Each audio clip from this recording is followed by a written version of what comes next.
So I'd like to call the 274th meeting of the Equal Employment Practices Commission to order. Executive Director Dean Victor, can you please call the roll of the commissioners? Chairman Commissioner Aldrin Benitez, Present. Vice Chair Lane Reeves. Commissioner Vanessa Alcantara. Here. Commissioner Nicole Yearwood. Here. Commissioner Ngozi here. We have quorum. The first order of business is a motion to approve the minutes of May 30th, 2024, which you have all received and had an opportunity to review. Do we have a motion to pass to approve the minutes? So moved. Motion to approve from Commissioner Okaru. Do we have a second by Commissioner Alcantara? Any discussion? No. All in favor, say aye. Aye. All opposed? Abstentions? Then the motion passes. It's Excuse me, I don't know if we all need to be in the camera view. Good morning. But Good morning. we need to move down a seat. So that, yeah, okay, we can move down a seat. Or just move the Yes. chair out. or can we move the camera Oh, to I see. capture You can- Commissioner Okaru? Oh. Good morning, everyone. Like, We want to all move down? That's what I was saying. Well, If he we- could- he's down. moving the camera too.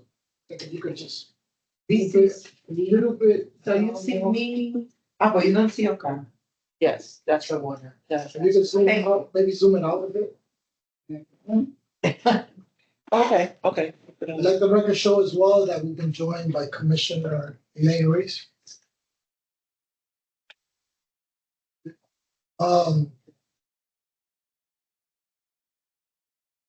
We good? Okay, you moved it there.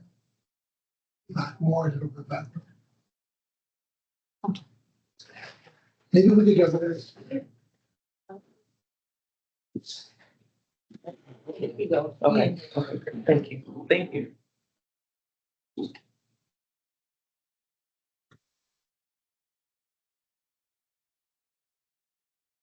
At the top of the meeting, though, I think it's important to note, and congratulate everyone on the EEPC and the commissioners who worked so hard during the budget cycle to ensure that the EEPC's budget reflected it was commensurate with our charter mandate, to be able to achieve different deliverables that are expected of us from the city. And I'd like to thank all the commissioners again, the EEPC, for being responsive to all of the city council and all the correspondence in relation to budgetary matters. While it's not what we asked for, it is unprecedented in the EPC's history. I look back 20 years, it's never gotten an increase as such. And out of all the agencies throughout the city, it's the only agency that got about 24% increase. So that's pretty unprecedented, it's unusual. It's a reflection of advocacy. Commissioner Hughes didn't like when I say lobbying and stuff like that. It goes around. Yeah. But advocacy is a better word. It's a reflection of all the advocacy and personal relationships, phone calls, emails, testimonies that everybody here participated in. So, And a recognition of the hard work. and the recognition of the hard work. And we have a sense of the work, especially for of the research and the audits. Absolutely. And I think,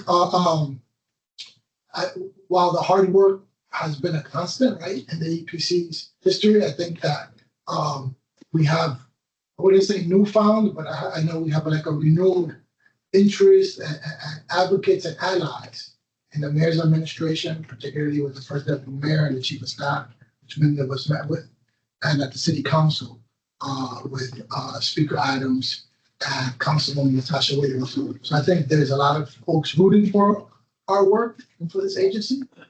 And in certain respects, they've increased the budget to reflect such conviction in our work and in the mandate. So I just wanted to make sure we said that at the top of the meeting. Next order of business is the approval of the audit resolutions, the 2024 final determination resolutions. We have two resolutions before us for Olson's Community College and the Department of Citywide Administrative Services. Is that Seems like the agenda item, or is it a It's a matter. minute? All right, so the first resolution number 2024 AP/274-468, 2024 for Host Oaks Community College. And next we have resolution number 2024 AP/274-868, 2024 for the Department of Citywide Administrative Services. I have to recuse myself. We have, recusal for both. Do we have a motion to approve the order resolution's final determination? Commissioner Alcantara, motions to approve. Do we have a second? Commissioner Carter motions to second the motion. Any discussion? With no discussion, can we have, all in favor of approval of the final determination resolution, say aye. Aye. All abstain? Recusals? Recusal one. And then, any, opposed? Hearing none, the motion passes. Next, we don't have any 2024 compliance resolutions before us on the agenda, and we do not have any final determination of compliance resolutions before us in this agenda, which means probably in the next time we will have many, right? And subsection 4, we have old business, the status of the EO Officer Handbook Project. And for this, I believe I do turn to Executive Director Jean Victor. Hi, good morning. Wanted to keep you guys updated on the status of the EEO Officer Handbook Project. What I've done most recently is set up meeting dates for between now and the end of the year with all of the volunteers. We have about 22 or so volunteers from the different city agencies. And I set up an end date of the second week in December as the projected end date. Knowing that if we need more time, we can roll into the next year, but we're going to shoot for completing this by the end of the year. The next step will be to set up an initial meeting with the team internally to talk about the strategy and how we're going to accomplish what our aims are and who's going to be doing what. And then we will be starting with the meetings in the month of September. We'll be having 2 meetings a week, because we're going to split these 22 people up into more manageable, and then we'll get started. This is making more work for mothers, so you can keep me under the table. But wouldn't it make sense to have a prototype of your end product and have people comment on that prototype as opposed to having them develop the prototype? You have too many voices speaking and not enough people, I suspect, working. But if all they were doing was commenting on something, you could take from that commentary that which you think is useful and dismiss that which you think doesn't do anything. But start off life with a working document that they comment on, as opposed to having them develop a working document. That's just one commissioner's point of view, and it really does mean more work for you. But I think it's a better management plan, because otherwise you're going to get different pieces coming from different places without people truly having the same knowledge that you have of what an ESO officer should be undertaking to do. Want them to comment on it with their experience and make it better, but not necessarily start from scratch. Anyway, others may have a different point of view. No, and I'm sorry, I just have to answer something before really quick, but just on that note, I also feel like from just on the personal side, when I hear the EEO officers and agencies, it's just, sometimes it's kind of randomly assigned. Like, it may not always be someone who has that EEO, background. It just might be someone that's Just picking it up as an extra job. right, right. And so your prototype would really be spelling out what the duties and the responsibilities are. So it would be also a learning tool, backing up really through what was just said by Commissioner. If you look at where that becomes a half job, because I have not enough people to do other jobs in administration, so I give this half job to Natalie, but Natalie doesn't have enough to do with her full job. But Natalie knows zip up. Right, right. Anyway, I don't know who Natalie is. So all the Natalies in the world, I apologize. It's just a name. So, given that, is that something that is actionable? Is that something that Yeah, internally is? Because when Commissioner Reese was saying that, I kind of looked back into when we embarked on doing our very first bylaws, in which like 90% is already prescribed by federal, state, or city laws or regulations or policies. And then the other 10% is really what discussions kind of like about, whether we get compensated for certain meetings, whatever. So is there like kind of enough of a plug and play around EO, you know?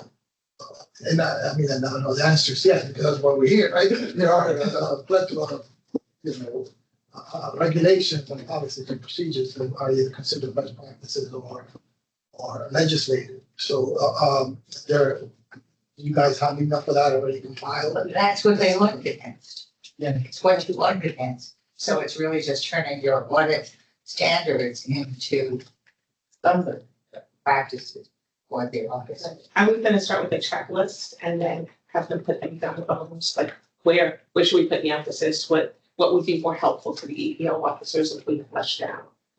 I think I like the idea of having the document and saying, this is the document, give us comment. Because then for some people, it's very difficult to create, but it's very easy to provide feedback on something somebody else created and seeing the gaps and that would be better use of your time. Because otherwise you go to the meeting, you present the checklist and people would be like, any comment? No.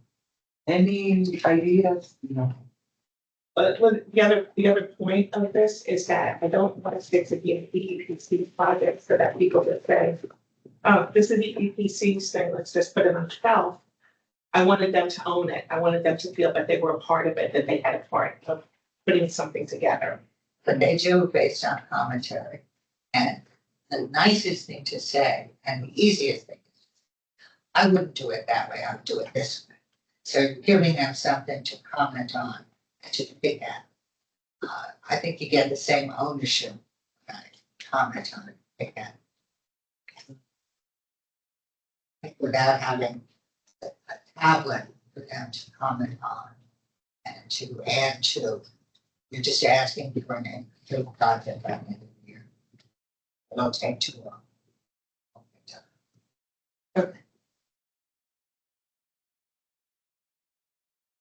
And there kind of are there some legacy documents or existing documents that we pull from? Well, the standards, we're the standards. Put them together. Thank you. For what? Just as a point of information, having nothing to do with anything, but unfortunately, I was at NYU Langone, and at the time I was in the recovery room. The nurses were meeting with HR.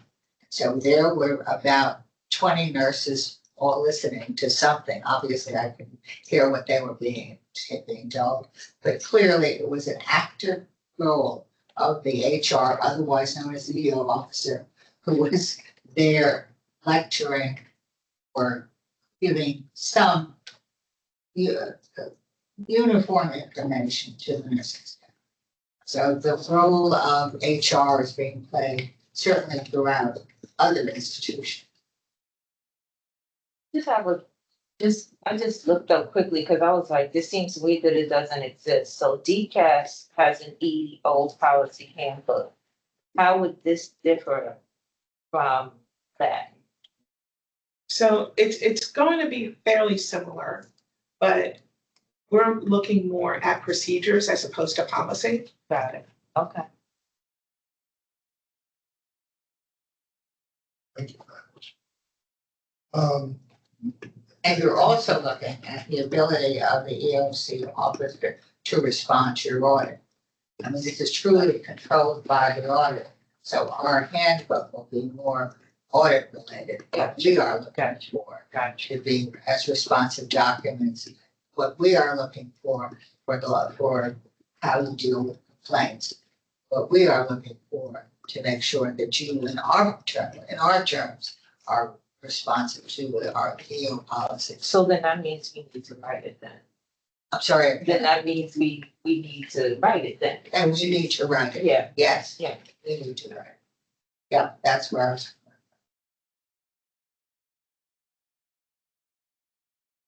and,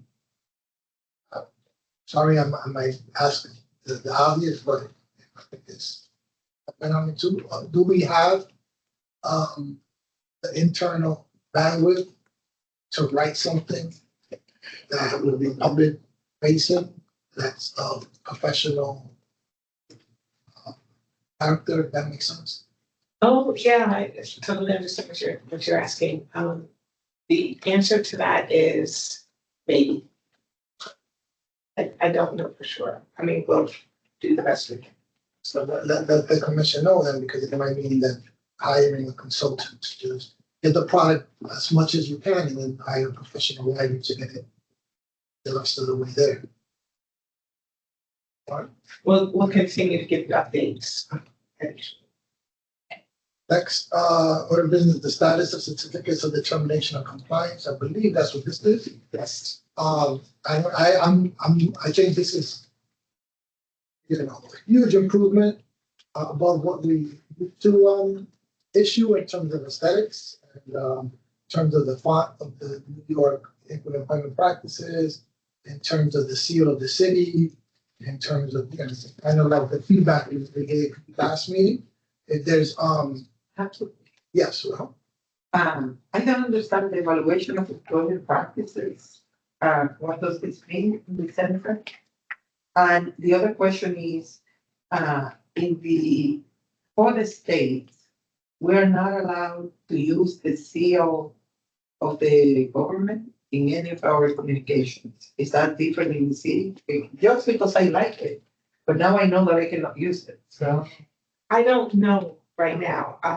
That's a good question. That's something I have to find out if I can use the seal. Oh. And as far as the middle language is concerned, that's the name of the audit. Okay. Question. What does in care of commissioner mean and the EO professional? What are those two bottom lines? So those are the lines on the existing certificate. And we fill in the name of the commissioner that for this particular agency. So it starts off with determination of compliance up at the top two, and then the line would be the name of the agency. Okay. You know, two DCAS, for example, in care of Commissioner Molina and their EEO officer, their EEO. and we now have a part-time agency counsel, so that question might be directed to our agency counsel. If there's a legal Okay. question, About seal. the seal, yes. Normally, in the state, they have a branding book. So I don't know if the city has a branding book. So if they do, you can find it. And I think they do it like agency by agency. The state put out one where you go and they provide like the waivers. Like MTA has a logo that is different from everybody else, and that's allowed, MTA and a few other agencies. We have to keep the logo. We'll definitely get to it. Next, everyone's okay with this one? Yeah. yes, definitely.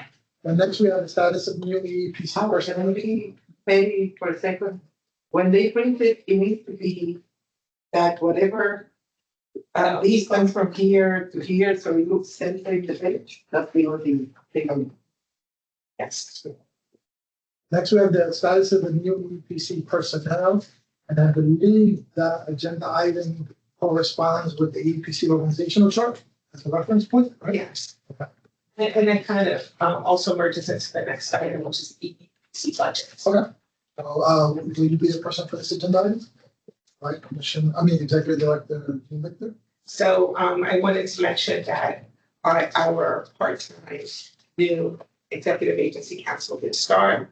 However, she couldn't be here today because she had a function to go to, and then when the outage with Microsoft happened last week, her flight was canceled. And so she can't get back.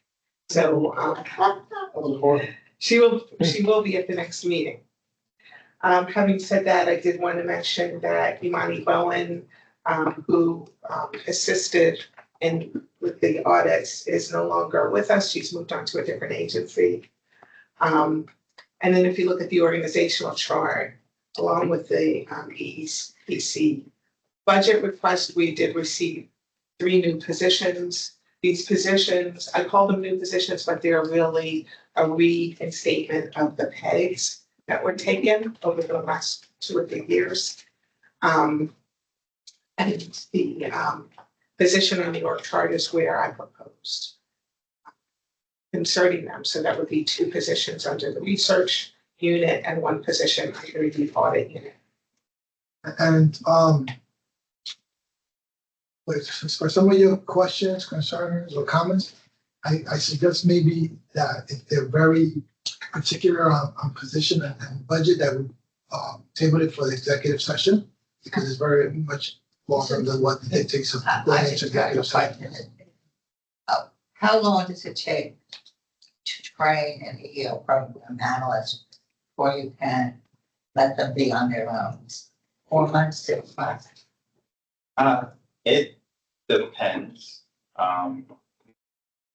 On average,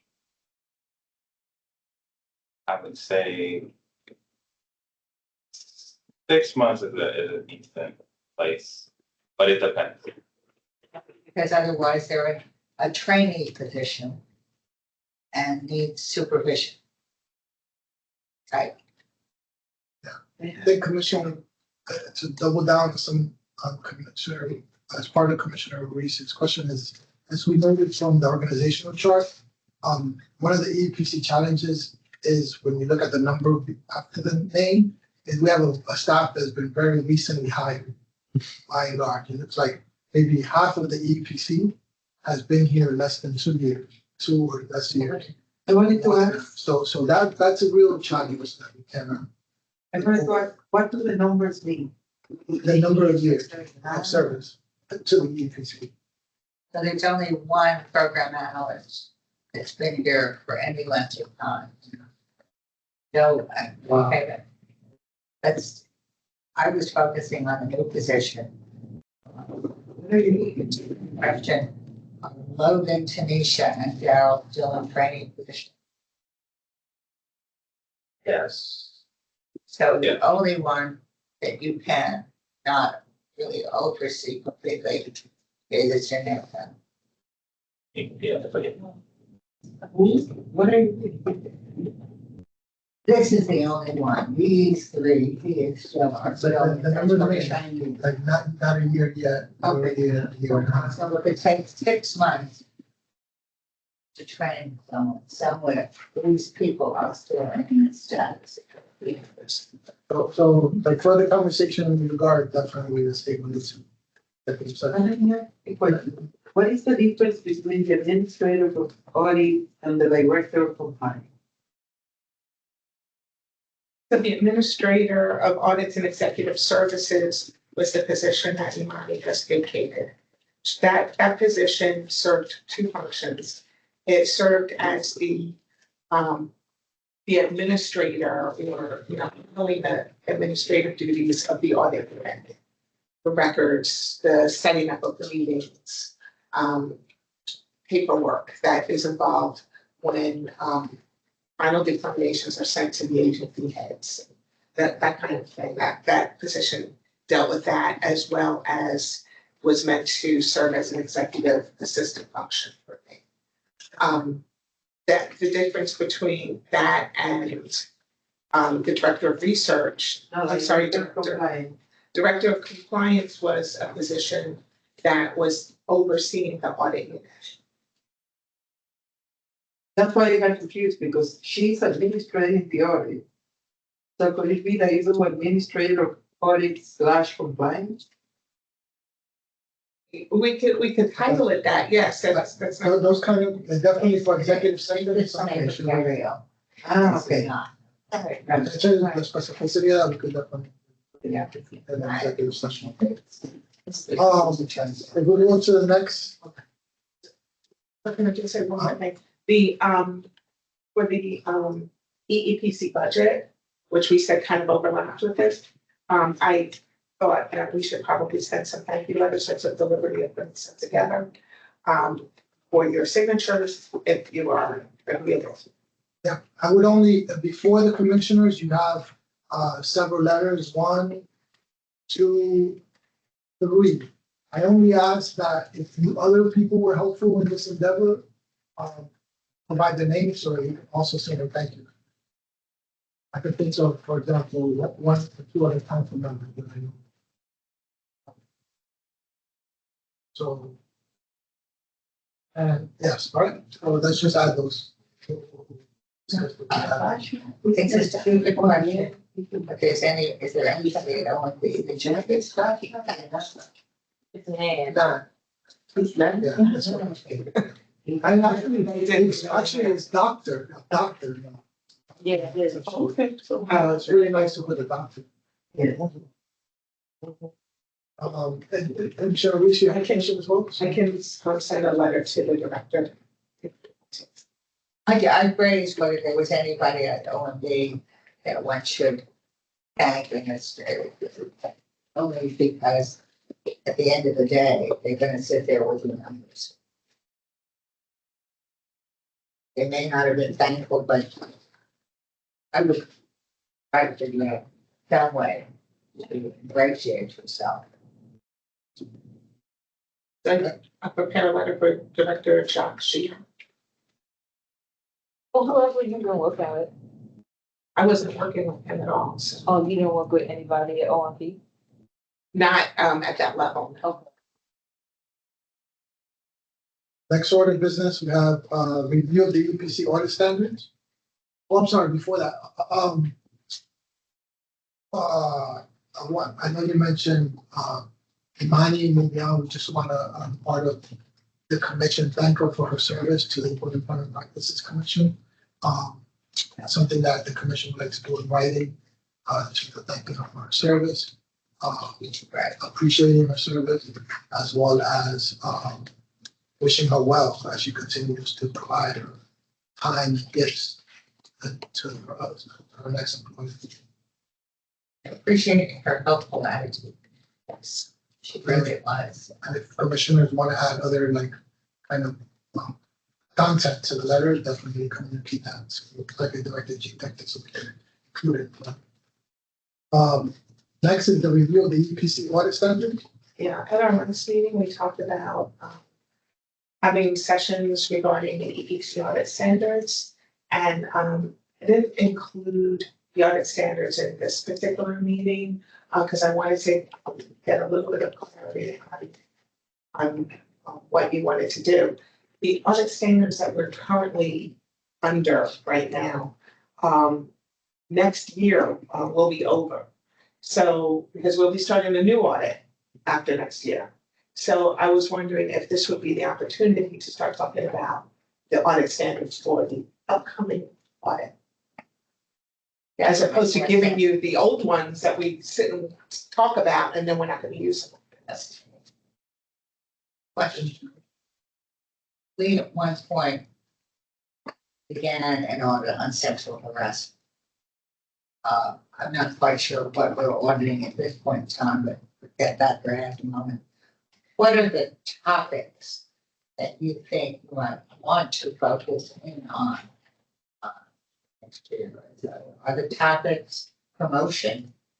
And if so, is that something we should be looking at? Is the topic the disparity between where women are placed and men are placed within the city?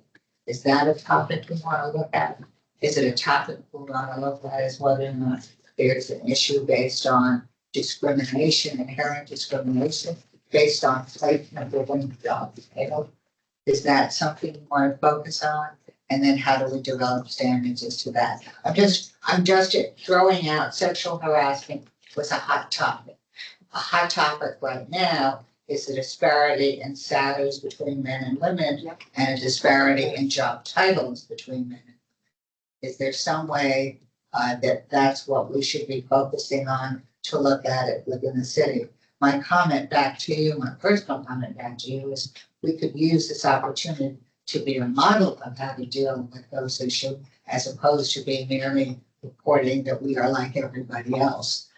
So is there some way that we can mold that? And I'm just throwing out what I would call hot topics that are out there right now that are public topics, whether we can play a role.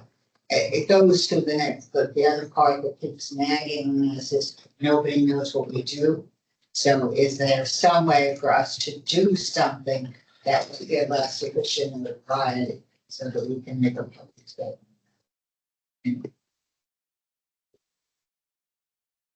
Yeah, I think that's an excellent point, and I think that's something that we could give some thought to. I guess, to further the conversation along, I can put together some topics that we can start to discuss as to whether or not it would be interesting going in any particular direction. The current topical audits are underutilization, correct? Yes. And then last year's was Sexual harassment. But it's 3 years. 4 years. 4 years. So your audit term is 4 years under the same standards. And your final report doesn't come until we finish all the audits. So I'm just suggesting if there's some way that we can look at the quote hot issue, sexual harassment was a hot issue, then look at the hot issue and then come out with a report that gives us some of this and do some good. yeah. So what's the next steps on this agenda item? So what I'll do as the next step is I'll put together a list. I'll work with Menlik, and we'll see if we can identify the hot topics now, what looks like might be a hot topic going forward, and we'll send it back to you for the discussion.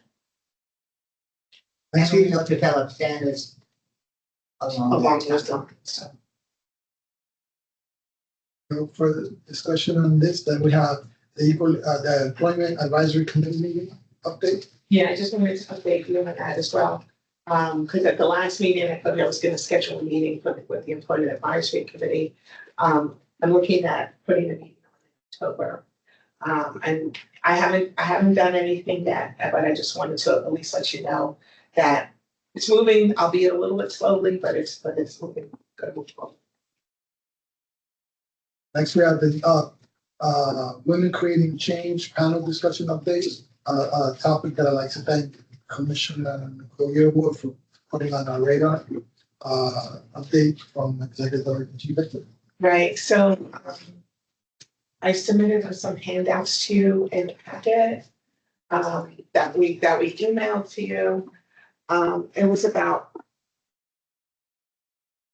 there were two handouts. One was called Breaking Barriers, Advancing Economic and Civic Equity in New York's Workforce. And that was the thrust of the event, where the panel discussion centered around. And they submitted an executive summary called Unequal Ground, the Impact of Industrial and Occupational Segregation on Women's Economic Outcomes in New York City.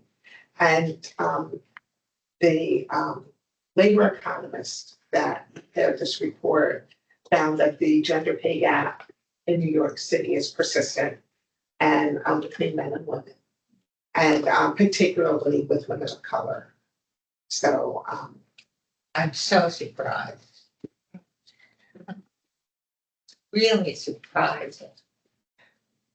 I did want to note that one of the speakers at the panel discussion was a labor economist, and she works at John Jay College. And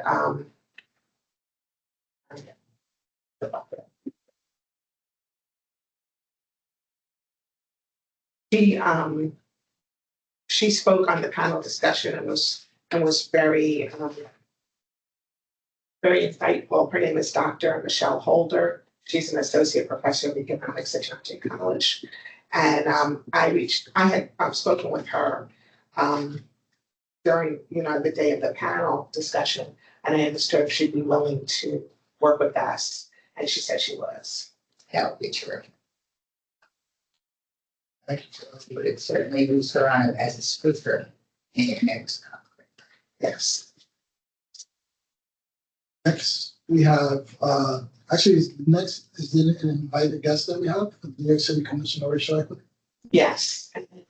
Guest here. They should be here any minute. They said they'll be here at 11. It's 10:57. Can we move on to Yeah. the agenda items? Yes. We have, next, section 6, audit update, 2024 audit plan status update. Is that needed? Yes, so, like the last two meetings, you all provided feedback on the general status update. So we revised it again to kind of still tell a story, but to pare down the amount of information and to also tie it to the agenda. So this shows where we're at so far for the 2024 audit. This meeting, okay, This is- something that's in our pocket. All right, so this just gives you an overall snapshot of the agency's experience or story throughout the audit. So an agency, when we send out our preliminary determination, when we receive their preliminary determination response, how many corrective actions they have at that time. Then when we send out our final determination, how many corrective actions they have at the final determination stage. When we receive their final determination response, what their assigned compliance monitoring period would be, and then ultimately what date they complete compliance. And then there's a section for notes. So if there's any developments or anything like that, we may notice. So like DCAS recently had a new commissioner, so there was just a note regarding that. At the bottom, there's a legend for that corresponds to the agenda. So the agenda section 3, where we have the final determination resolutions, compliance resolutions, and agencies that have both a final determination and compliance resolution. They will be highlighted in those various colors depending on the specific meeting. So at this meeting, we had 2 final determination resolutions for Hostos and DCAS. So those are the 2 highlighted agencies there. So how do we, I know that can we have a corrective action left after the FD response received? Okay. Because the fact that they send it doesn't mean that they address the one issue that you highlighted, Okay. like another column just to know. Can you say that again? So I can- Like in here, the final determination was sent on June 27 with 1 corrective action. And then we received the response July 16. But normally, we have 10 corrective actions. So to have another list to say they addressed 7 of the 10, so that way you see the program. Yeah. That follows the workflow. Yeah. Thank you. Next, we have, local law 75, 2024, career counselor. I'll take that. I put that in the packet because that law was enacted. And it's a law that is requiring the agencies to have a career counselor. And I just wanted to note that career counselor is one of our audit standards. And when we audit, we make sure that they have a career counselor. And some agencies don't have career counselors, but we make sure that they do. So I wanted to kind of let you know that what we're doing seems to be in alignment with where the city is going. Again, sorry that I asked questions that I should know, I get in trouble fighting. But does the EEPC have a career counselor? Yes, we did. So who's that career? So our career counselor is Pratima. And it is that counseling people in the office over where they're going or how's that work? What she does is, she monitors the, when DCAS is putting out an exam and an exam that she thinks would benefit people here, she lets them know there's an exam, you need to apply for it. And then she works with them as well to see where they want to be and how they're gonna get there. So it's not the, you look like a lawyer. Maybe you should go to law school, not that kind of counsel. I don't agree. No, but it probably is telling you how you're performing and how to get to the next level. It's mostly working with the employees to help them to understand and navigate through the city process. Oh, there's an exam, what do I need to do? Well, you need to register. Do you understand what that means? What are your expectations? What happens if I don't pass? Um, And a provisional. Okay. and I guess when we have, some additional staff and things to embrace some of the concerns that I have around this. For example, I have a question of, will career counselors simply replicate disparities and biases that are inherent already within agencies? Like, what kind of training do they have when it puts a bias, and who they think should be in what position, and who's smart enough to take what test? You know what I mean? Like this seems like an area where someone could be made career counselor like as an extra job, like as an extra duty, and it could be a place where you can do a lot of good, or it could be a place where you just continue to just like phone it in. And, so that's just things that comes to mind. Commissioner Collins, did you have? Sorry. No. Next, we have the research update, the status of the local law 13 reports, and that would be Russell. Right? Yeah, there's not really much of an update. We just got the data that we needed a couple of weeks ago, and we will proceed with them along with some of the other reports that we're working on. But other than that, no real updates. So we have symposium update. Would that be Russell Petty as well? I'll take it. Please. Actually, our guests are here. Oh. Hi, good morning, everyone. Welcome. Thank you. Oh, I think we can get our guests to see something. thank you so much.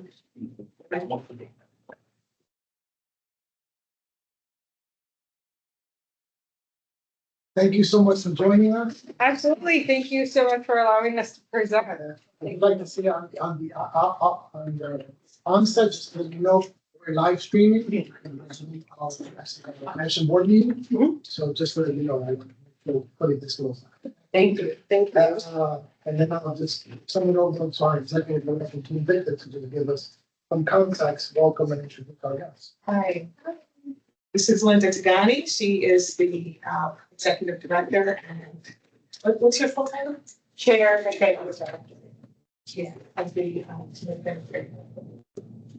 And Linda, I'll let you introduce your team. Absolutely. Yes, thank you. I'm Maya Williams. I'm a director of research and policy. And then we have our lovely SYP intern. You want to introduce yourself? Yeah, my name is Jane Beresniski, and I'm going to be interning for CORE this few weeks. Awesome. We love SYP. It's great. I think for your edification, it's great if the commissioners can introduce themselves as well as the executive staff in the EEPC. Maybe we could begin with Commissioner O'Hara. Ngozi Okaro, Commissioner since 2022. Good to meet you. Nicole Yearwood, Commissioner since 2022, very familiar with the work, work closely with Louise Dane Favors, so all things civics as well as participating. Elaine Reese, Vice Chairman. I was appointed by Mayor Blumberg. Oscar Alcantara, Commissioner since 2020. Aljon Rafael Bonilla, Commissioner and Chair of the EPC since 2020. Yeah. 2021. Oh, then 2020.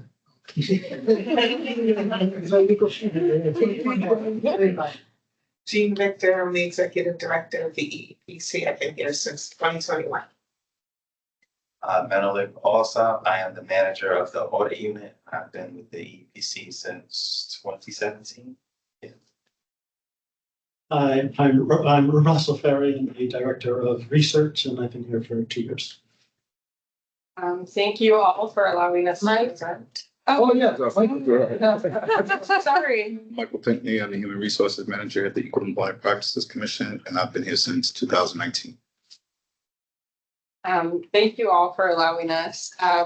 Would it be helpful or easier if we go on screen, if we go to the PowerPoint on screen or Yes, do you? it's a PowerPoint. PowerPoint's loaded. Do we Is that go? right? No. No, probably is. Okay. Answer it. But did you send it? I have it here. Yes. I can also resend it to you if it's easier. It was only in packets. Yeah. But I got a packet for that. Sure, if everyone has a copy on their desk, it's perfectly fine. I can just go over it. That's I don't have my copy. Okay, I'm gonna make the copies for this week for the meeting. I just emailed them. Okay, so let me just send, if you wouldn't mind giving me your email address. Anything that I can.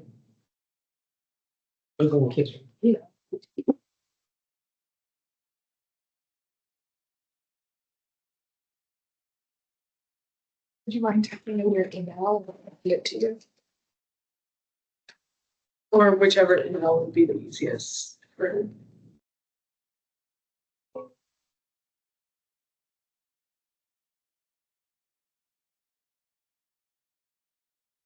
Yeah, I can make copies of that. I can do that pretty quickly. The copies are faster and we. Okay, I'll make them while they're still trying to get this.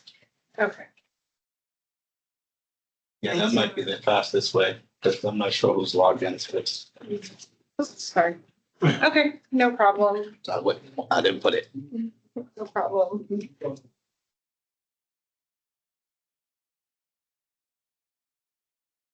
Well, we'll just give it a few seconds.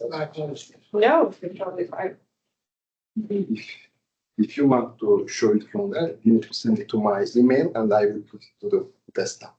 That's what I was Or already if you go via paper, it's fine. Okay, I think we're gonna pay paper. Yeah.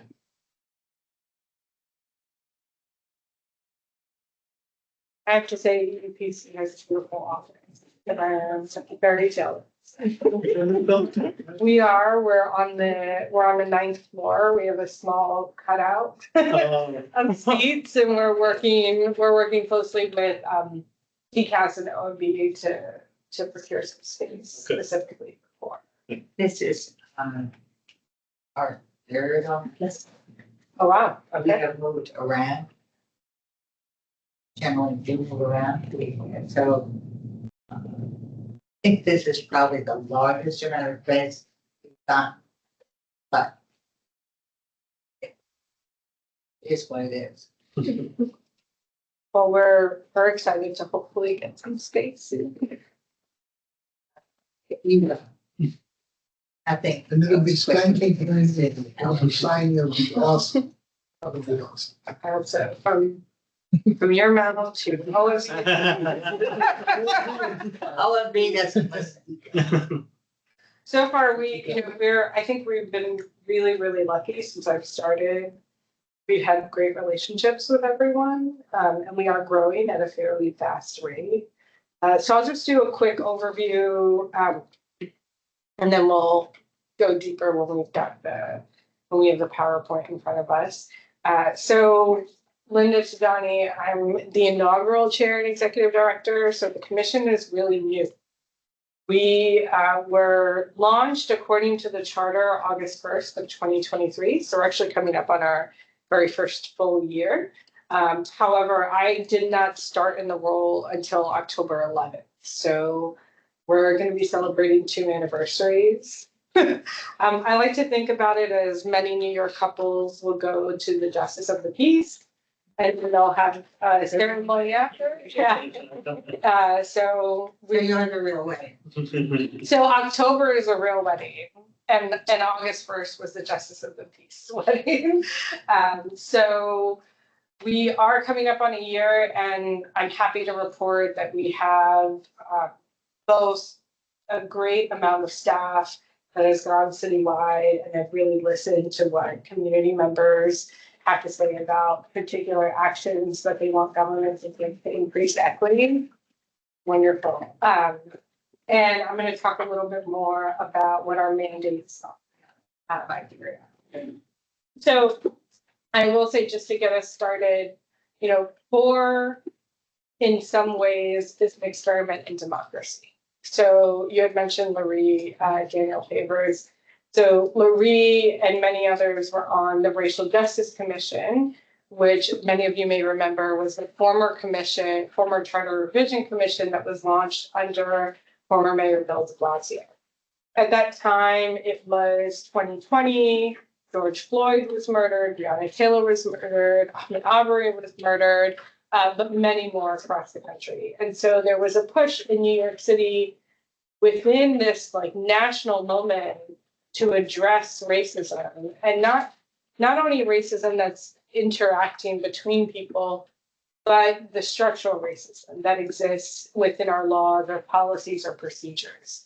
And so the Racial Justice Commission was the Charter Revision Commission with 11 members. It was chaired by Jennifer Jones Austin and Vice Chair Henry Garrido. Laurie served on that commission. And they were tasked with looking at the New York City Charter and doing engagement across the city to find out what is it that people want to change, specifically using a racial equity lens. So structurally, what do we need to change in the charter to advance a city that is grounded in equity and racial equity? They did about 1.5 to 2 years of engagement. There was a massive public education campaign, particularly around the measures that were on the November 2022 ballot. And I'm excited to say that the measures were overwhelmingly passed by the voters. We are one of the measures, but I just want to share a little bit more about the broader context.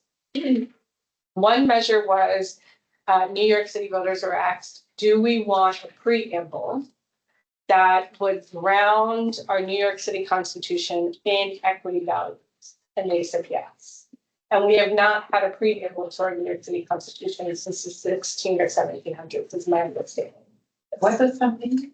Having a preamble? A preamble is basically like almost as an opening intro to our New York City Charter. And the New York City Charter itself outlines our obligations and our duties, our responsibilities as New York City government. Prior to, you would jump into the charter and you could go to your section either that outlines what EEPC does or what the Department of Health does or what ACS does. Now, when you go to the charter, there is essentially a first 2 or 3 pages that say, what is our responsibility as New York City government to advance equity? What are our values as a people of the city? And so I'll talk a little bit more about the fundamental values. But so New York City voters said, yes, we want a preamble that's grounded in equity. They also said, yes, we want a city's chief equity officer. And that individual is Commissioner Sadia Sherman. She runs the Office of Racial Equity, which is also referred to as the Mayor's Office of Equity and Racial Justice. The voters also said, we want every city agency to have a racial equity plan. And those plans will launch this year. And they said, we want an Office of Racial Equity. And that's the office that provides the technical assistance to city agencies to create their plan. And then the 2 last pieces, they want New York City to measure the true cost of living and update that cost every 3 years. And they want an independent commission on racial equity. Okay, so you're not the Office of Racial Equity. Correct, we are not. The Office of Racial Equity, which is also referred to as the Mayor's Office of Equity and Racial Justice, is run by Commissioner Sherman, who also serves as the city chief equity officer. I hate asking a stupid question, but it's our stupid question. How are you funded? We are funded by the city. So you are under the city budget and under the mayor's budget. Correct. As an independent agency, there's a problem. So I'm sorry, say that. As an independent agency, that it's a problem. Can you tell me more about why you believe this is a problem? Because when the budget, when the mayor cuts the budget, he's gonna cut your budget too. Independent, really, and you are tied to something like another entity, like the independent budget office in the city. Your budget is not. So Welcome to the world. you are correct in that we are not tied to any other particular office. The language in the charter states that we are to be sufficiently funded to meet our mandates. Good luck. Thank you. I will say we have a great relationship with OMB, and so we actually have been sufficiently funded thus far, and we've been talking to them about how we're going to grow and expand over the coming years. But I do want to go into what our mandates are. Would you mind if you share that for a second? It's also. Yeah. Oh, wonderful. Who's got? Okay, great. So if you scroll down, When you click hi email, I think that will. yeah, get hi, the email. email. Great. Okay. Is this okay for folks? Yeah. Okay. They have it as well. Oh, great. Yeah, slide is good. Okay, perfect. Thank you. So, so we have, sorry, the last thing was the voter said, yes, we want an independent commission on racial equity. So our role is to hold New York City accountable to advancing racial equity in government operations and increasing community voice in government decision-making. Now, I had started by saying this was a bit of an experiment in democracy. And the reason why I say that is because there is no other comparable body across the nation on any level of government that holds the mandate we hold. So we are a little bit in uncharted territory. We are working very closely both with city agencies as well as with community. And we're really setting out, to a certain extent, a blueprint on what does innovative, direct engagement with community look like to influence government decision-making? And how do we advance racial equity in government operations? And in the day-to-day, this looks like we are looking at policies and procedures in addition to looking at legislation and our city budgeting. I hate sounding argumentative. Would you define racial equity? Sure. So racial equity is the understanding that particular racial identities, so Black and Brown identities, Hispanic, Latino, Black, have experienced long-term bias and oppression and discrimination in the city. It is both a process, it is both about process as well as it is about outcome. So for racial equity, it is how are we addressing and uprooting racial bias and discrimination in the way that we work. So the way that rules are written or the way that workflows progress and are developed, in addition to ensuring that the outcome of our work produces racial equity. So that the outcome of our work is allowing for Black and Brown communities, BIPOC communities, and communities that have long experience, and absolutely, as well as Asian communities and Indigenous communities who have long suffered both oppression, bias, and discrimination, are getting the services that they need and the supports that they need to be able to live a thriving life.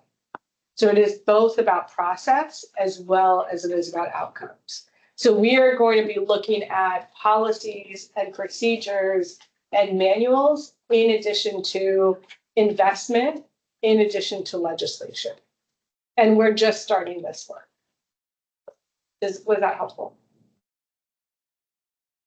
Maybe. I mean, maybe we should allow her to go through her presentation and then we'll ask questions after, maybe they'll be answered. Okay, so thank you. So we are, again, the only body in the nation that does this work. And we're going to be both setting out a blueprint, certainly learning a lot from our partners, But I do want to uplift the fact that New York City agencies have tried to tackle equity and racial equity specifically in different ways. So New York City is not new to the conversation about equity. However, this particular body is new because we are an accountability body. So going back to the preamble, we have highlighted what are the fundamental values that are noted in the preamble. And again, the New York City Constitution outlines and really guides how the city carries out its duties and its obligations and its authorities. And that applies to all the city agencies and offices that are noted in the charter.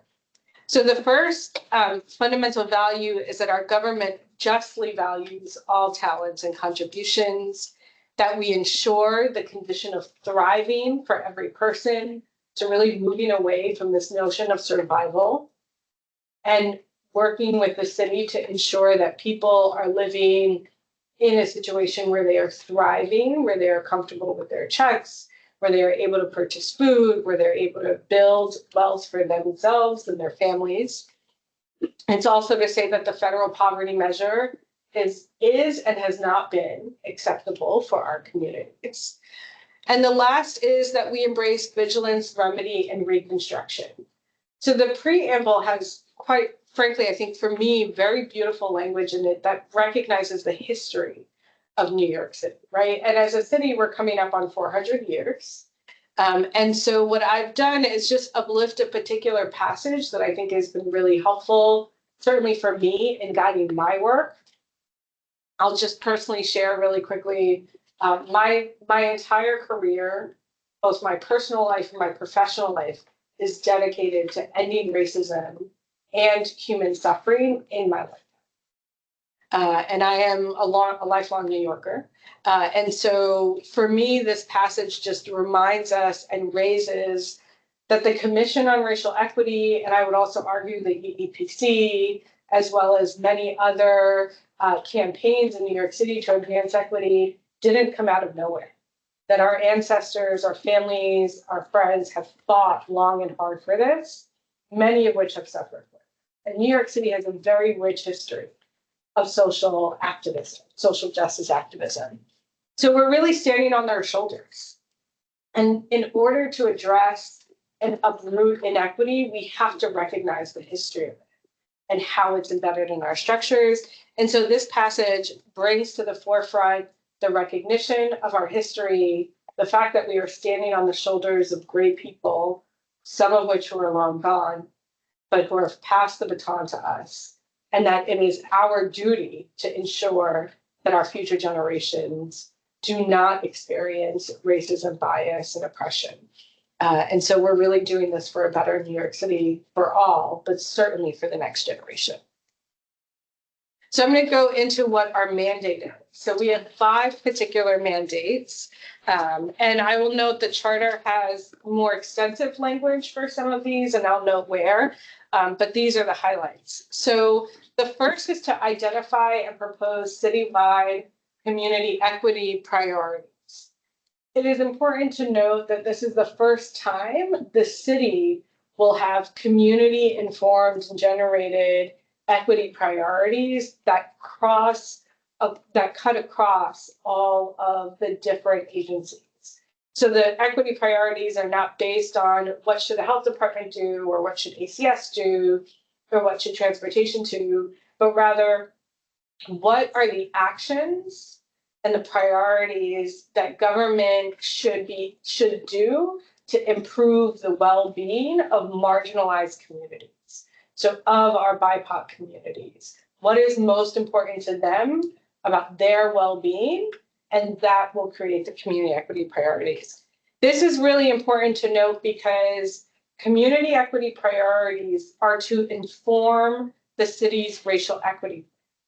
So when city agencies create their plan, and when the Mayor's Office of Equity and Racial Justice, also known as the Office of Racial Equity, develops the preliminary and final citywide plan, it should be in response to what has community said is important to them. And we're doing a lot of this work right now. How do you define it? Like, So- who from the community will be informing these racial equity plans? So we actually have a layered approach to identifying community members. One, I'll say there's no one particular definition that focuses on just geography or race. Marginalized communities is defined in the New York City Charter to uplift Black, Latino, Indigenous, Middle Eastern, North African, LGBTQIA+, as well as religious minorities. And other vulnerable communities. We have heard from community members to include youth, veterans, seniors, also in that list. You didn't mention Asians. Asians are part of the BIPOC community and they are noted. BIPOC is all inclusive, Black, Indigenous, people of color. all encompassing. So they certainly are included here. And we do have, and I'm both like proud to say and just continuously impressed by my team that we have representation from all of the BIPOC communities in our currently in our responses. We have up to 500 responses so far from the public. I do want to note that this also includes people that speak different languages, people who live with chronic illnesses or disabilities. So it does range. What we did offer community when we started was to say and I apologize for not including it in here, but I'm happy to share the follow-up link. The definition of marginalized communities in the charter, we did share that with community members when we began to draft the equity priorities. And we said to them, who do you think is missing? And they raised several groups, including people who are currently or formerly incarcerated or experience impact from the legal system. We also have all of our forms online translated into the city's top 10 languages. We have additional forms in about 5 other languages to ensure that community members are also able to participate in a language that they are comfortable with. And questions more within the community, Mhm. like let's say the Latino community. Who gets invited to provide participation? Any person, you provide forms and or is there like, I go to the Dominican Association of People in Washington Heights, the Colombians in Queens, like how do those subgroups get selected? Is what I'm getting. Well, right now, there's no exclusion criteria to participate. What we have done was first we reached out to groups that participated and partnered with the Racial Justice Commission. We then reached out to organizations that are part of the Task Force for Racial Equity and Inclusion Neighborhood Network Initiative, which exists in all of the 33 zip codes that were identified by the health department and the city during COVID-19. The third layer of outreach was to groups that participate in the city's participatory budgeting. The fourth layer was all the groups that work with the Mayor's Office of Faith-Based Initiative. So we presented to 160 faith leaders across New York City. We also have all of our forums online and we have a pretty extensive social media. We have an amazing director of communications. So we have a pretty broad reach there. We are though saying to folks, and this is extremely important for you and any of the groups that you work with, you need to either be a 501c3 or have a fiscal sponsor. And then you can receive funding to host a community conversation. We will train you if you would like to host the conversation, or you can just have a meeting and bring us in. We've also attended tabling events, set up at health fairs, at youth fairs, and we've set up at barbecues. So for example, last Saturday, I had the opportunity to go to Being Morris Garden in the Bronx, right off of Burnside. We had a barbecue and we talked about what is important to them. So no one gets excluded at all from the conversation. They just have to come they have to be willing to attend and participate. I'm very familiar with the work they did extensive, outreach prior to the ballot referendum as well. So it's just a matter of us and doing outreach work. There's also limitations because people don't always feel like their voice will be included, but you still have to come and participate. And I'll also I'm say, just looking at the answer that you gave me, that's what I wanted to understand. Which is extremely, extremely impressive. Thank you. We have an amazing team. And I do want to note that in this particular community organizing practice, the only thing that we are asking organizations to do with the money is make sure that people who come to the conversation get paid for their time. So they have to have a minimum payment of $15, either through a gift card or cash, whatever the organization wants to do. And we've seen organizations do a range of 15 to 30. It really depends on what they're comfortable with. We offer $1,750 to any organization that wants to have a member of the community trained to lead a conversation, or $1,000 for any organization that has a meeting and invites us in. And the only thing that we ask that they do with their money, we hope that they feed their folks, because we know that food brings people to meetings, but also that they pay their people for their time. We do want to recognize and acknowledge that people are coming to the table with lived expert opinions, and we want to recognize their expert opinion. So it's incentivized. Yes. Sorry. No, I was just going to say, outside of the community conversations, we also have a survey that people are sending around. So for folks who can't show up to a community conversation, they can go into our Microsoft Forms, answer the questions, they can disclose their information, so that way we can identify the groups that we are in contact with. And those same responses would be used along with the responses that we receive in the community conversation. Do you use the community boards at all? So we did start working with the community boards. I do want to just acknowledge the timing of this. So we started doing outreach right as the boards were going on session for summer break. We do have a robust community organizing approach to community boards. We're not going to be able to implement that until they actually all come back into session. But we have worked with, we actually just got off the line with President Bronxborough, President Gibson. We have presented to the Manhattan Borough President's team. We're going to be presenting to Brooklyn soon. So we are doing the rounds. But again, because community boards take off for the summer, we want to recognize that time. The longer term strategy for CORE is to work very closely with the community. So the second mandate is to review and publicly comment on the citywide racial equity plan. So there will be a preliminary plan and a final plan. If you look in the charter, there's a particular timeline that the Racial Justice Commission laid out. Unfortunately, we are delayed on the timeline because both my office, the commission, as well as the Office of Racial Equity started a little bit late. But there is a timeline that the Office of Racial Equity has posted on their website that says a preliminary plan will come in September and a final plan later in the fall. As an independent commission, we are required to assess the plan and provide strategies and KPIs, and all of that will come from our community conversation. After the plans are finalized, our team, and when I say our team, I mean Maya's team, will be tracking and publicly reporting on the agency and citywide compliance with the racial equity planning process. So we will have a very robust both reporting out on our community equity priorities, how agencies are engaging with them, how our agencies engaging with racial equity plans. The last two mandates are fairly unique. So I just want to acknowledge the first mandate, identify proposed citywide community equity priorities. We're in the middle of doing that work right now.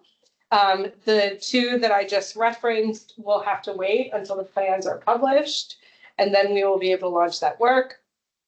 The fourth mandate, which is to receive complaints about agency conduct that may have the effect of exacerbating racial equity disparities, and then make recommendations to agencies to address such complaints where appropriate. This is a very unique mandate. Right now, we are working with other independent commissions, just as yourself, to better understand what's the complaint process in New York City. This particular mandate is to address macro system change. So this is not about an individual interaction.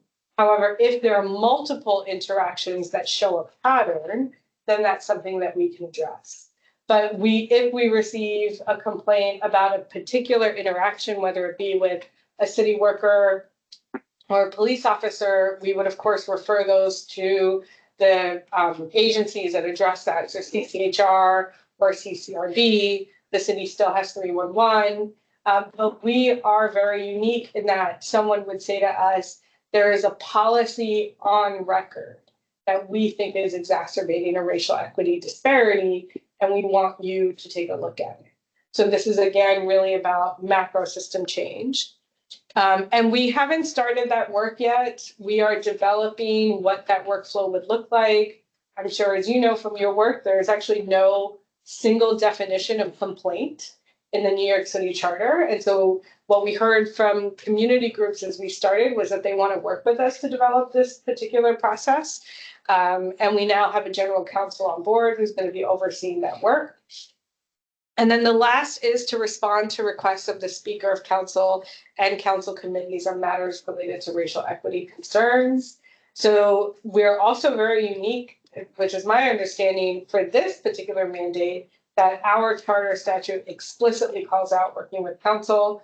I'm excited to say that we've actually already started to do that work. There are 2 bills that we expect to be voted on in September, one focusing on reparations and another one focusing on truth, healing, and reconciliation for New York City. But this mandate really puts CORE as a thought partner. It doesn't necessarily mean that CORE will be named in legislation. We won't necessarily be asked to be named in legislation. Certainly there may be pieces that relate closer to our mandate, but we're really here to serve as a thought partner to City Council, to the Speaker's office, to think about how do we advance racial equity in our legislative arm. Okay, so now we're going to talk about the community equity priorities, and Maya, certainly please feel free to jump in, of course. So the community equity priorities, first off, these are drafts. So because in part we relate with the timeline, we wanted to develop draft community equity priorities that the community could respond to rather than developing from scratch based off of community conversations. And I have to say this was also done in part because community consistently shows up every time we call them to the table. And we wanted to make sure that they knew that we heard them. And so when I started, I began to look at feedback that was given to the public, whether it was through the Racial Justice Commission or the town halls or NYC Speaks, to identify some things. As you can imagine, there's tons of things that folks are asking for. So this is not the full breadth and depth. However, these are some of the items that we felt were coming up. So what we did was identify 16 draft community equity priorities, and we categorized them according to the fundamental values. And we're asking city agencies, especially in this first round, because this is the first year we're doing this, which means it's also the first year that city agencies are creating racial equity plans. And we're saying, working with all 16, we understand may be a lot, especially the first year. We want you to identify at least one from each fundamental value that your racial equity plan will be in response to. So in this first set, we focus on justly valuing all talents and contributions. Here we talk about pay equity, we talk about the diversity in hiring, we talk about also what does community participation look like, and which is to say, we want participation in all parts of the process, not just at the end when a decision has already been made and government is going to community to affirm. We also uplift racial equity and particularly equity in artificial intelligence work that's happening. So number 5 really focuses on not only what are the algorithms, like what are the biases in the algorithms, but it also assesses that we are inputting particular data into our computers, into the algorithm. So what is also the data that we're putting in? So we try and address the full process. And to note that artificial intelligence is happening across many fields, right? So it's not just policing or housing, but the one example that I raise often is that, the health department is doing exceptional work to remove racism from algorithms that are used particularly in different scenarios, such as transplants. And so I did hear from one community member about how her husband, who's a Black man, was dying of kidney failure. And the hospital then called after they did this work to address bias in their algorithm and provided him the opportunity to get a kidney because then his position on the list changed after algorithms were changed. So this is for me, it's a real life example on how racial equity and equity saves lives. I also want to uplift that what we hear time and time again is that although we have laws on the books around language translation, our community members are still experiencing inequity on the ground. So we have folks who have told us, particularly from the Asian community, that they are not able to fully file reports around hate towards the Asian community because there is a translation problem when they get to the police precinct. We are hearing young people tell us that they're continuously interpreting for their families at schools, when talking to teachers, or at centers when trying to reach services. So we wanted to make sure to address the language justice in New York City and what does that look like.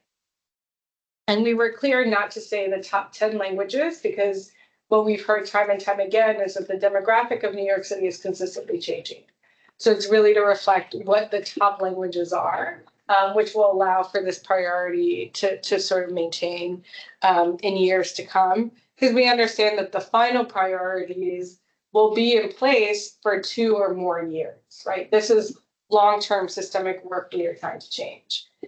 Lastly, what I wanted to just touch on is our first one, which I think really works more closely or reflects more closely to the work that EEPC does. When we initially drafted number 1, which is to close the racial, gender identity, age, and disability gaps in city government positions that create or decide over city policy with individuals who are committed to equity and social justice. So when we're talking about these positions, we're not just saying leadership positions, so it's not only commissioners or deputy commissioners, but it is a recognition that there are staff within agencies that have to file conflict of interest forms because they have been identified as policy influencers, as decision makers. And we want to look at the broader spectrum of those roles as well to get a sense of the representation for people of color in those roles. We also, when we went out to community, what we heard from folks was, yes, we want more roles to be diversified. And then they said, but we also want people who are committed to equity and social justice to be in those roles. That it is not just about race and ethnicity. They wanted expanded to say, how are we bringing in people that support equity, that support social justice, that will align with community? And we've heard that from several organizations, which is why we added the last part of this, who are committed to equity and social justice. I was going to say that the last issue, this is like measuring people's hearts. Like, how do you determine that any individual is committed to equity and social justice? Like, how do you go about, because I agree with you. I can be a person of color and not agree with any position. However, appointing someone as somebody that agrees to that is like a line that is extremely blurry. So how do you ensure that people are committed, and what hurdles do I have to pass to meet this requirement? Yeah, first off, that's a great question. And that is a question that we are exploring right now. I would say the first is, we recognize that people will grow and change over their careers and their personal lives, right? And so there's no one particular KPI, I think, that will be able to measure hearts and minds in that moment. But I think that there are ways in which we can develop practices to just measure how people sort of relate or engage or include community in government decision making. I think that's one part. The other part is we actually have on the books different ways in which you can call people into jobs that believe in equity and social justice. So one small example is including a line in a job description which the health department currently does, that says people, I think it's like under preferred, people who are committed to health equity, people who are committed to anti-racism work. We have that in our job descriptions as well. So I think this is right now, it's about the smaller steps. How are you attracting folks who are committed to equity and social justice? How are you providing professional development and training when people are in the job to support their understanding and their practice? And then what are the types of surveys and or measurements we can create to assess how people are progressing in their work? And to what extent are they engaging with community, right? And this is why we actually coupled 1 and 2 in the same particular value, right? Because at the core of racial equity and social justice is really a commitment to the people and to the public and understanding that we're accountable to them. So we're looking for leaders and as well as bringing in people into government that are going to listen to community members, that are not only going to engage with them, but are going to be willing to share their decision-making power with them. And I think that this is something we have to look to over time. I'll also say, KPIs for structural reform are very difficult. We actually have not seen that in a lot of places. Like we do see sort of diversity, equity, and inclusion measurements, but to your point, that doesn't necessarily get at hearts and minds. Yeah. And that's where we really lean into, we're going to be creating and experimenting with possibilities here, including measures. What we hear loud and clear from community is that this is something they're looking for. And what we're asking in community conversations is, what does that look like to you? So that we can then take that answer and begin to turn it into a measurement, but also understand that this may be the first time that measure is tried in New York City. And so then we need to work and really build the capacity to collect the data. So it's a full lifespan of that data piece, but we wanted to recognize that community is now committed to and engaged in this conversation of hiring for equity. And part of our responsibility is to figure out how do we do that and how do we measure it. And that's part of, to be fair, Maya's job. It's just so clear who's going to do it. Maya. We definitely, we want to give you an opportunity to finish. Yeah, that, okay. But we're definitely coming up with this part. Okay. So we'll be allowed for the presentation. Sorry, yes. So I'll. Go ahead. Yes. So the second set of equity priorities addresses housing, education, and really speaks to the way in which we partner with organizations to really changing the way that New York City is investing in their partners. When we talk about pay equity for municipal staff, we're also saying we need to appropriately fund all of our partners to be able to do the equity and justice work that we also need to do as government, and that's part of our responsibility. We do uplift CUNY and just recognizing that the city budget funds our junior colleges and that making CUNY free again is actually a reversal of a racist policy that was implemented in the late 60s and early 70s, and that's extremely important to our communities. And in the last section, which is to embrace vigilance, remedy, and reconstruction, I like to think this is where we push the envelope a little bit and say we need to be more proactive in centering BIPOC communities and neighborhood level decision-making for disasters. We are always experiencing the greatest harm from medical disasters or climate change disasters. And community time and time again said, we need to be centered in this work. We cannot be the last to get the vaccine, to find out the evacuation plan, or to be prepared. And that recovery must also include mixed and undocumented community members in New York City, which many programs actually do not include on a federal level because of documentation status. But what is our responsibility as New York City to our New Yorkers? We talk about transforming jails into rehabilitation centers and increasing and appropriately funding oversight powers specifically to ensure accountability to the public. This work, again, was started by the Racial Justice Commission that came out of a national conversation on police accountability. Police accountability came up in every single conversation during that time. It is coming up again. And community members are saying it is not only law enforcement that must be accountable to the public, it is also all of our city staff.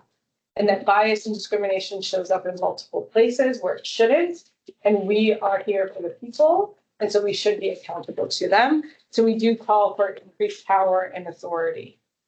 I just want to move to the last piece, if you wouldn't mind going to collect feedback. Oh, perfect, thank you. So we're asking for support, reaching out to organizations. If there is an organization that you think we should talk to, that would like a small amount of funding, that already has a barbecue set in place, please feel free to invite us in.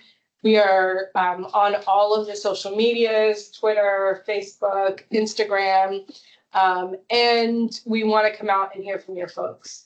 So we are in the process of collecting responses right now. We have 13 commissioners of our own that are going to be analyzing the data, working very closely with Maya to hear what are people saying, finalize community equity priorities that will be in place at minimum for the next year and a half until the next racial equity plans have to be issued, which means our community engagement process would also be restarted. And we want to hear from folks, and we want to make sure that our commissioners are also hearing directly from the people. We expect to finalize in September. So we are doing this work for the next 3 weeks. And then our commissioners will deliberate and make a decision. However, we are building our partnership base. So we want to hear from folks, anyone who you think would like to participate.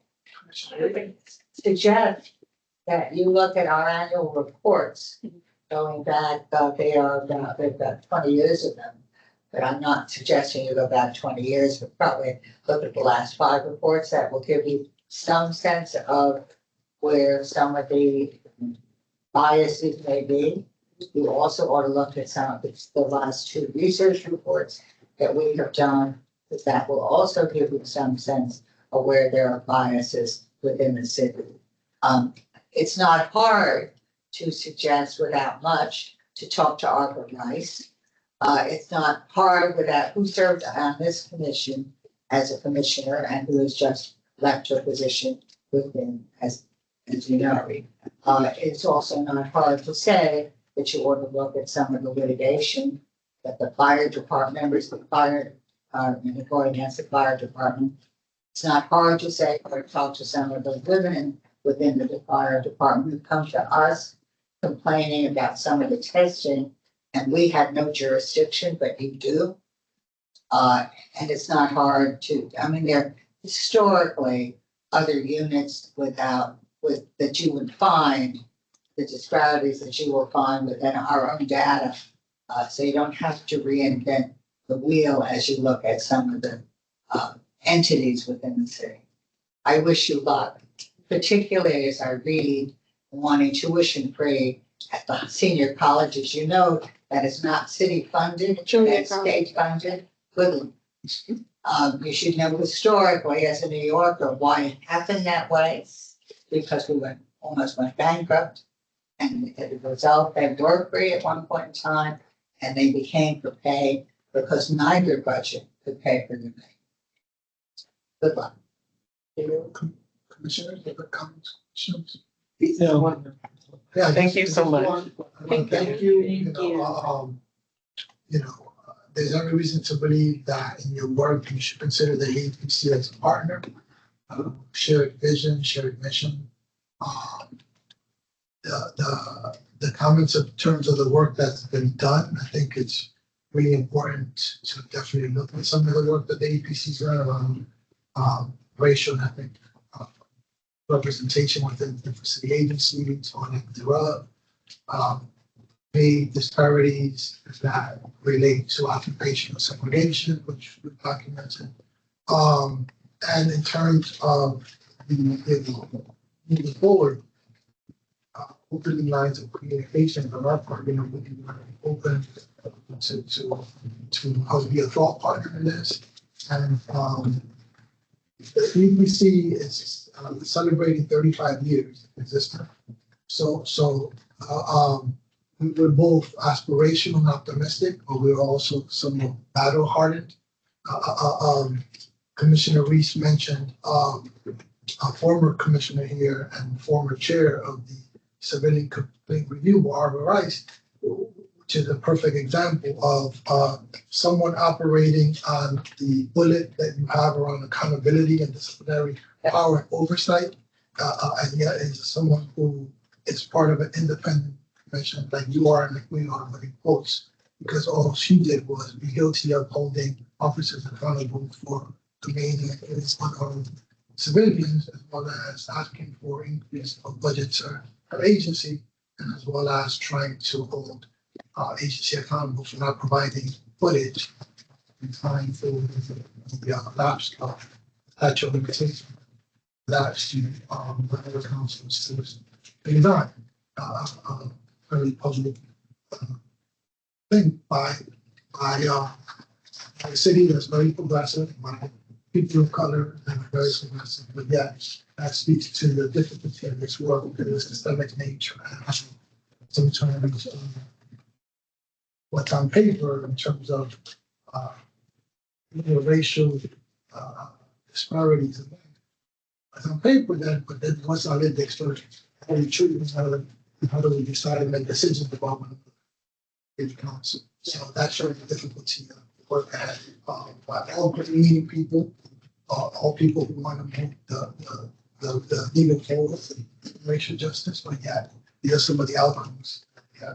Another area that we definitely have struggled with, and it's really an area that speaks to impact and outcome, is that, and you'll soon face this as well, is there comes a point where studies and research and charts and policies and strategies and pronouncements just don't cut it. Like, what's the enforcement? What's the teeth? What's the fines? What's the penalties? What's the accountability in terms of outcome? And that is probably further along the field, but there's only so many emails, so many memos, so many shame on you things that the communities are willing to accept as the course of doing work in government.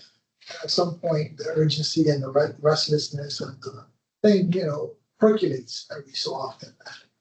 Then it will become, what have you done? So that's something that in the future, the way the cycle is up and down, we have to be prepared for as a commission. And lastly, in terms of, and that's something we can help with, in terms of the charter mandate and your policies and the strategies, in terms of mapping them back out, in terms of, who then will follow up on certain things. So when it says, send the report or the study to the mayor or to city council, it's very generic, like where in there? And then what's the next step? Is it just on a shelf somewhere, on a shared cloud? And then, so that's things that the EPC is happy to workshop with you in terms of our experiences of, doing things, really good work on behalf of taxpayers and residents, and coming up, like our research on occupational segregation and other things, as far as things that you shouldn't necessarily recreate, you could get to pick up where the research left off and just help move the ball forward that way. But that often, one hand doesn't know what the other has done, and there's this need to kind of recreate things. And we consider us, a partner, an ally, and a commission that kind of has some lead time in this regard in terms of 35 years. You may or may not have more staff than us at this point. I'm not sure. We definitely don't. We don't have that many. Let's be clear. We have about 12 with 14. So. But, we're 5 strong. Yeah, so somebody has to do all this work, and the mind is doing that. But then sometimes we get ahead of the pronouncements and all the aspirations we want to do, and then the people we have to actually execute and do capacity and the capacity. So that give yourself grace and definitely. I'm running out of time. Because I know we have other stuff on the agenda. I hate to rush you because I've been talking to the RE about us coming together specifically around the employment and workplace equity piece, since we already are doing that work. No need to duplicate efforts, but we have. Thank you for having us. We will Okay, thank you so much. We appreciate your presentation. Good to meet y'all. Thank you. We will, we'll see if they come back and we have final community activity from that meeting. Yes. Feeling Share with them. Take the kids and tell us why, you know. Yeah, we're only three floors up. Definitely have. Thank you for coming. No, I told you, well, I will say, please, I like it. You guys could be best friends. Got the name, we email. Thank you. Bye. Next, we have, the symposium updates where we left off. Right. So I put in the packet the evaluations that we received from the symposium. That was an old one. The results are basically the same, with about 15 or so more responses. So these results are from last year. No. I mean, I sent them one about 3 or 4 days later, and then it was updated after. I didn't know that we were included in here, so. So these responses are like 25. 30. Sure, okay. Yeah, but the ratings for each presentation are pretty much the same. It's not a huge difference. Pardon? Is there Yeah, any, it's a scale of 1 to 10. no, because here it was too late.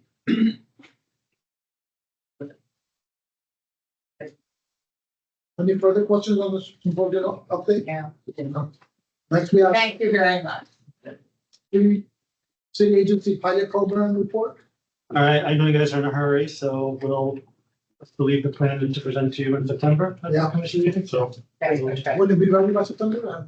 The presentation, PowerPoint will be ready, the report, no, will be able to present. So before we move on, we want to present to the agency. And I have dates. I have September 6th at 2:00, I have September 9th at 11, or September 12th at 11. And We're to the agency, that's to the agency. but that's after presenting to us.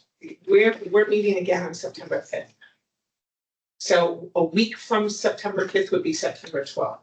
That's probably the better date. So that you have any change to make. Thank you.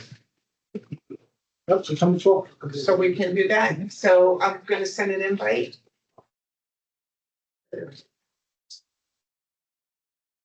Next, we have local laws 76 of 124 and 130 of 2023, climate survey exit survey. Right, it's just another thing to put on the radar. Local law 76 and 130 I put in your packets. 76 is the climate survey that DCAS is putting out, that has launched already and is ongoing. So it's just more data. And the exit survey, which is 130, allows for the EEPC to receive the results of the agency's exit interviews. That would be wonderful. Yes. You have a better sense of why people. Excellent. And, Can I move to adjourn? yeah, we have a motion to adjourn, second. We're going to adjourn public session, with the intent to go into executive session. The first item is regarding to, personnel matters, unless you have other executive session to go. All in favor to exit public session to go to executive session? Say aye. Opposed, abstentions, hearing none, the motion passes. We'll be leaving to executive session. If you could please turn on the